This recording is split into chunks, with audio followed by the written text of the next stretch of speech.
Right news Nandimedaram pump హౌస్లో రెండో motor wet run విజయవంతమైంది. దీనికి సంబంధించి మరింత సమాచారం మా ప్రతినిధి వేణుగోపాలరావు అడిగి తెలుసుకుందాం. వేణుగోపాల్ చెప్పండి, రెండో మోటార్ వెట్ రన్ విజయవంతం తెలంగాణ రైతాంగం కలలు సాఫల్యమయ్యాయని చెప్పొచ్చు. మొత్తం మీద ఎక్కడ చూసినా కానీ రైతులు ఆనందం హర్షం వ్యక్తం చేస్తున్నటువంటి పరిస్థితి. ఇక్కడ కూడా పెద్ద ఎత్తున నందిమేడారం సంబంధించి పంప్ హౌస్ దగ్గరికి భారీ ఎత్తున ప్రజలు తరలి వచ్చారు, రైతులు తరలి వచ్చారు, విద్యార్థులు కూడా ఎంత క్రెడిబిలిటీ ఉందో చూసుకోవచ్చు. అంటే పెద్ద ఎత్తున ఆనందం హర్షం వ్యక్తం చేస్తున్నటువంటి పరిస్థితి మనకు కనిపిస్తుంది. ఇంకోవైపు చూసుకుంటే అంటే ప్రజలు కాకుండా రైతులు మాత్రం ఆనందం వ్యక్తమైంది. ఎందుకంటే తమ కన్న కలలు కాళేశ్వరం ప్రాజెక్టు సంబంధించి గోదావరి నీటిని అంటే ప్రతి చుక్కను వడిసిపట్టే కాళేశ్వరం ప్రాజెక్టు ద్వారా రైతులకు నీళ్లు అందించాలన్న సీఎం కేసీఆర్ కలలు సాఫల్యమైనని చెప్పొచ్చు. ముఖ్యంగా కూడా నందిమేడారంతో ప్రస్తుతం మనకు కొంతమంది విద్యార్థినులు కూడా వచ్చారు, హైదరాబాద్ నుంచి ప్రత్యేకంగా వచ్చారు. ఎందుకమ్మా మీరు ఇక్కడికి ప్రత్యేకంగా ఎందుకు వచ్చారమ్మా? ట్రయల్ రన్ చూడడానికి చాలా బాగుంది. అసలు ఇంత పెద్ద ప్రాజెక్ట్ ఇంత తక్కువ టైం అందరికీ రైతులందరికీ ఇలా వాటర్ అందించడం, డ్రింకింగ్ వాటర్ అన్ని ఎవరికి ప్రాబ్లం రాకుండా చూడడం, అసలు ఇంత పెద్ద ప్రాజెక్ట్ని ఇట్లా చేయడం అనేది చాలా గ్రేట్ అచీవ్మెంట్ అని చెప్పాలి గవర్నమెంట్ది.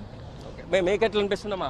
క్రెడిట్ మొత్తం గవర్నమెంట్ ఆఫ్ తెలంగాణదండి. ఇంత తక్కువ టైంలో ఇంతమంది ఈ వాటర్ ద్వారా ల్యాక్ ఎకర్స్ ఇరిగేట్ అవుతాయి. సో దీనివల్ల ఫార్మర్స్కి చాలా బెనిఫిట్ ఉంటుంది. ఇంత తక్కువ టైంలో ఈ ప్రాజెక్ట్ చేయడం అనేది చాలా గ్రేట్ విషయం. క్రెడిట్ మొత్తం గవర్నమెంట్ ఆఫ్ తెలంగాణకి వెళ్తుంది. ఓకే అమ్మా, మీరు చెప్పండి అమ్మా.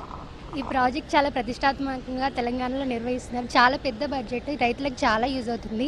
ఇంత పెద్ద ప్రాజెక్ట్కి జాతీయ హోదా ఇవ్వకపోవడం అనేది చాలా ఆలోచించదగ్గ విషయం అని నా ఫీలింగ్. ఓకేమ్మా, అంటే మొత్తం మీద అంటే విద్యార్థులు సైతం తాము హర్షం వ్యక్తం చేయడమే కాదు, జాతీయ హోదా ఇవ్వకపోవడం చాలా బాధాకరం. పోలవరం లాంటి దానికి ఇవ్వడం, దీనికి ఇవ్వకపోవడం చాలా బాగా అంటే విద్యార్థులు కూడా అంటున్నారు. ఎక్కడ చూసినా కూడా తమకు సంతోషం వ్యక్తమవుతున్న క్షణాలు, ఈ మధుర క్షణాలను ఎవరు కూడా నిన్నటి నుంచి కూడా మర్చిపోలేని క్షణాలని చెప్పొచ్చు శోభన్. ఏదేమైనా కూడా కాళేశ్వరం ప్రాజెక్టు సీఎం కలల ప్రాజెక్టు ఆనాడు ఏ విధంగానైతే ఉద్యమ నేతగా ఉన్నప్పుడు ఏ విధంగా నాటి ఉద్యమ నేత నేటి సీఎం కేసీఆర్ తెలంగాణ రైతాంగం ఉన్నటువంటి కష్టాలు తీర్చాలని ఏ విధంగా చెప్పడం, దానికి ప్రాక్టికల్గా ఇప్పుడు మనం నందిమేడారం నీళ్ళే మనకు ప్రత్యక్ష నిదర్శనం. గోదావరి నీటితో రైతు కాళ్ళను కడుగుతామని చెప్పారు, అదే ప్రాక్టికల్, ఇదే నిజం ఇక్కడ మనకు స్పష్టంగా కనిపిస్తుంది శోభన్. ఏదేమైనా కూడా తెలంగాణ రాష్ట్రం వచ్చిన తర్వాత అభివృద్ధి సంక్షేమే కాదు, రైతు పక్షపాతిగా సీఎం కేసీఆర్ స్వయాన రైతైన నేపథ్యంలో రైతుల కళ్ళల్లో అంటే తప్పకుండా ఎటువంటి దుఃఖం ఉండకూడదు, రైతులు సంతోషంగా ఉండాలని చెప్పి ఎన్నో సంక్షేమ పథకాలు, అందులో రైతు బంధు, రైతు బీమా పక్కన పెడితే ఇవే కాకుండా 24 గంటల కరెంట్ ఇవ్వడం దేశ చరిత్రలో ఇదొక ముఖ్యమైన అంశం. ఈ కరెంట్ ఉండడమే కాదు, నీళ్లు కూడా కావాలి కనుక తప్పనిసరిగా 4.5 సంవత్సరాల్లో అంటే కాళేశ్వర ప్రాజెక్టును పూర్తి చేసిన ఘనత కూడా తెలంగాణ రాష్ట్ర ప్రభుత్వానికే దక్కుతుందని చెప్తున్నారు. విద్యార్థులు అయితే క్రెడిబుల్ గో టు కేసీఆర్ అని చెప్పి ఇక్కడ నినాదాలు చేస్తున్నారు విద్యార్థులు అయితే. ఎందుకంటే ఇంత తక్కువ సమయంలో ఇంత పెద్ద ప్రాజెక్టు, అంటే ఆసియా ఖండంలోనే ఇలాంటి ప్రాజెక్టులు లేవు, ఇంత భారీ ప్రాజెక్టులు లేవు. ఒకవేళ ఉన్నా కూడా ఇంత తక్కువ సమయంలో కట్టిన ప్రాజెక్టులు లేవు. ఏ ప్రాజెక్టు కట్టాలన్నా కనీసం 15 నుంచి 20 సంవత్సరాలు పట్టినటువంటి పరిస్థితి ఉండేది. కానీ ప్రస్తుతం కాళేశ్వరం ప్రాజెక్టు విషయానికి వస్తే పర్యావరణ అనుమతులు తీసుకురావడం కానీ, ఫారెస్ట్ అనుమతులు తీసుకురావడంలో కానీ, భూసేకరణ విషయంలో కానీ ప్రతి ఒక్క విషయాన్ని minute to minute CM KCR దీని మీద ప్రత్యక్ష పర్యవేక్షణ పెట్టి కాళేశ్వరం ప్రాజెక్టును త్వరితగతిన పూర్తి చేసేందుకు చేసిన నేపథ్యంలో రైతాంగంలో పెద్ద ఎత్తున ఆనందం హర్షం వ్యక్తమవుతోంది. 1 కోటి ఎకరాలకు నీళ్లు ఇవ్వాలనే సంకల్పంలోంచి వచ్చిందే కాళేశ్వరం ప్రాజెక్టు. రీడిజైన్ ద్వారా చేసిన ఈ కాళేశ్వరం ప్రాజెక్టు ప్రతి నీటి చుక్కను వడిచి పట్టుకొని తెలంగాణ బీడులను సస్యశ్యామలం చేయాలి, తెలంగాణ రైతాంగానికి నీళ్లు అందించాలనే లక్ష్యం నెరవేరుతుందని చెప్పొచ్చు. ప్రస్తుతం నందిమేడారం సంబంధించి చూసుకుంటే నందిమేడారం విషయంలో మొదటి పంపు ఫుల్ సక్సెస్ అయింది, రెండవ పంపు కూడా గ్రాండ్ సక్సెస్ అయింది. ఈ నేపథ్యంలో అధికారులు కూడా పెద్ద ఎత్తున ఆనందం వ్యక్తం చేస్తున్నటువంటి పరిస్థితి, స్వీట్లు పంపిణీ కూడా చేసుకుంటున్నటువంటి పరిస్థితి మనకు కనిపిస్తుంది ఎక్కడ చూసినా కానీ. ఎందుకంటే ఇది ఒక్కరి విజయం కాదు, తెలంగాణ రాష్ట్రంలో ఉన్నటువంటి ప్రతి ఒక్కరి విజయం, రైతాంగంకు వచ్చినటువంటి విజయం అని చెప్పొచ్చు. అంటే ఇది మనం ప్రత్యక్షంగా చూడొచ్చు. అంటే ఇంత మంచి క్షణాలు, ఇంత మంచి మధుర క్షణాలు అంటే ఇది ఎక్కడ కూడా అంటే నీళ్లు వస్తాయి రావు అని చెప్పినటువంటి పరిస్థితి, కానీ ప్రత్యక్షంగా నీళ్లు తీసుకొచ్చినటువంటి ఘనత కూడా కేసీఆర్కే దక్కుతుందని చెప్తున్నటువంటి పరిస్థితి. ముఖ్యంగా ఇది వ్యవసాయం దండుగ అని చెప్తే దండుగ కాదు, పండుగని చూపెట్టింది ఒక ఎత్తు అయితే, తెలంగాణకు సంబంధించి ఎత్తులో ఉన్నటువంటి తెలంగాణ ప్రాంతానికి నీళ్లే రావని చెప్పి వస్తాయని చెప్పి చూపెట్టిన ఘనత కూడా తెలంగాణ సర్కార్కే దక్కుతుంది. దానికి ప్రత్యక్ష నిదర్శనం మనకు నందిమేడారం మొదటి పంపు కావచ్చు, రెండవ పంపు కావచ్చు. ఏదేమైనా కానీ తెలంగాణ ప్రజానికం చేసుకున్న అదృష్టంగా భావించవచ్చు.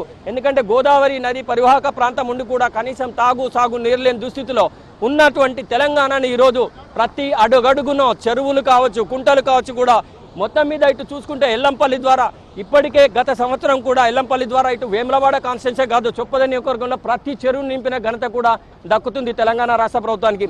ఈ నేపథ్యంలో అంటే ఇప్పటికే మిషన్ కాకతీయ ద్వారా ప్రతి చెరువును పూడకదీయడం ఒక అయితే మిషన్ భగీరథ ద్వారా ప్రతి ఇంటింటికి నీరు ఇవ్వాలనే లక్ష్యం. ఈ లక్ష్యం నుంచి వచ్చిందే కాళేశ్వరం ప్రాజెక్టు. ఓవైపు సాగునీరు తాగునీరు, మరోవైపు మిషన్ కాకతీయ ద్వారా చెరువుల్లో నింపడం.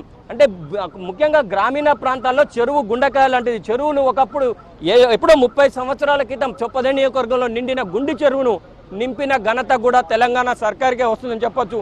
ఎందుకంటే ముఖ్యంగా ఏ చెరువులో చూసినా కానీ వర్షాలు ఫుల్గా పడ్డా కూడా కనీసం ఒక చుక్క నీళ్ళు కూడా లేని పరిస్థితుల్లో ఉండేది. తాంబాలం లాంటి ఉన్నటువంటి చెరువులను పూడికలు తీసే ప్రతి చెరువులో కూడా నీళ్లు నింపినటువంటి ఘనత కూడా తెలంగాణ సర్కార్కే వస్తుందని చెప్పి ఇక్కడ చెప్తున్నటువంటి పరిస్థితి. ముఖ్యంగా ఇది మాత్రం తెలంగాణ రైతాంగానికి ఒక గొప్ప విజయం చెప్పొచ్చు. ఏదేమైనా కానీ ముఖ్యంగా చూసుకుంటే కాళేశ్వరం ప్రాజెక్టు తెలంగాణ ప్రజల కలల ప్రాజెక్టు.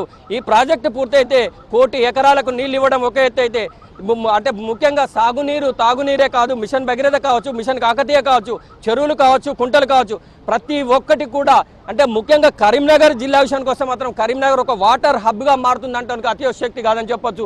ఇది ఒకటే కాదు, తెలంగాణకు సంబంధించిన 13 జిల్లాలు కూడా సస్యశ్యామలం అవుతాయి. దీనికి ప్రత్యక్ష నిదర్శనం. ఏదేమైనా కానీ తెలంగాణ ప్రజలకు సంబంధించినటువంటి ఈ కళను సాఫల్యం చేసినటువంటి ఘనత సీఎం కేసీఆర్కే దక్కుతుందని చెప్పొచ్చు. ఎందుకంటే నాడు గోదావరి నీళ్లతో రైతన్నల కాళ్ళు కడుగుతానని చెప్పి నాటి ఉద్యమ నేత సీఎం కేసీఆర్ ఏ విధంగా చెప్పాడో అదేవిధంగా ఈనాడు ప్రత్యక్ష నిదర్శనంగా నంది మేడారం సంబంధించినటువంటి మొదటి పంపు ఘన విజయం సాధిస్తే రెండో పంపు కూడా విజయం సాధించింది. 7 పంపులు ఓకే అయిన తర్వాత ఎక్కడ చూసినా మన కరీంనగర్ ఉమ్మడి జిల్లా కాదు 13 జిల్లాలు సస్యశ్యామలు అవుతాయి. 1 కోటి ఎకరాల మాగానిగా మారుతుంది. బీడు భూములు వర్రెలిపోయినటువంటి బీడు భూములన్నీ సస్యశ్యామలంగా మారుతాయి. 1 కోటి ఎకరాల ఒక పారించడం అంటే ప్రతి ఒక్క ఎకరానికి నీళ్ళు ఇవ్వాలనే లక్ష్యం.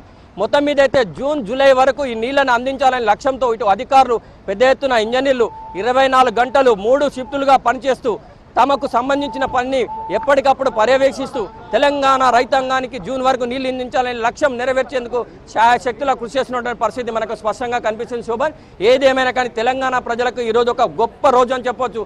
ఇది మరపురాని సంఘటన అని చెప్పొచ్చు. ఎందుకంటే నిన్నటి కానీ ఇవాళ కానీ సుదినం తెలంగాణ రైతాంగానికి ఇది ఒక గొప్ప విజయం. ఎందుకంటే తమ కాళ్ళ చెంతకే గోదావరి నీళ్ళు వస్తున్నటువంటి నేపథ్యం. అంటే కనీసం చెరువుల్లో నీళ్లు ఒక చుక్క కూడా లేని పరిస్థితి ఉండేది. కానీ ఈనాడు ఏ చెరువుల్లో చూసినా కానీ ఇది కనుక సక్సెస్ అయిపోయిందంటే ఏ చెరువులైనా కూడా మనకు పూర్తిగా నిండుతాయి. కాలువల్లో నీళ్ళు వస్తాయి, మిడ్ మానేర్ ప్రాజెక్ట్ నిండుతుంది, డ్యామ్ నిండుతుంది.